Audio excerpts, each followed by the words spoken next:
আর যেন কোনো জালিম এই দেশে ভর করতে না পারে। দেশটাকে সবাই মিলিয়ে এগিয়ে নিতে হবে, এমন প্রত্যয় ব্যক্ত করেছেন বিএনপির কেন্দ্রীয় নির্বাহী কমিটির স্বেচ্ছাসেবক বিষয়ক সম্পাদক মীর শরফত আলী সুপু।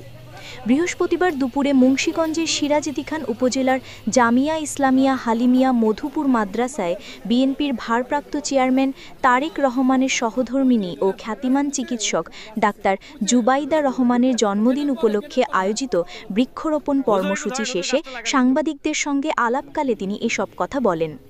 বিএনপির ভারপ্রাপ্ত চেয়ারম্যান সহ কেন্দ্রীয় হাইকমান্ডের সবার একটাই লক্ষ্য দেশটাকে সকলকে নিয়ে এগিয়ে নেওয়া। আমাদের পরবর্তী প্রজন্ম যেন একটি সুন্দর সুশৃঙ্খল ন্যায়ের বাংলাদেশ পায়, সেটাই আমাদের প্রত্যাশা।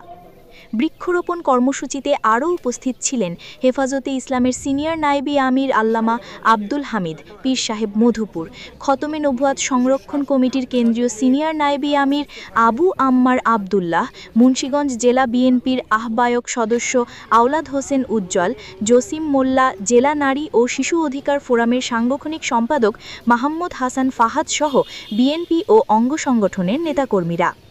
অনুষ্ঠান শেষে মাদ্রাসা প্রাঙ্গণে ফলজ ও বনজ গাছের চারা রোপণ করা হয়। বক্তারা পরিবেশ সংরক্ষণ এবং দেশপ্রেমের শিক্ষা গ্রহণে এ ধরনের কর্মসূচির গুরুত্ব তুলে ধরেন। আপনার স্বপ্নের যাত্রা হোক ফ্লাই ইনফিনিটির সাথে।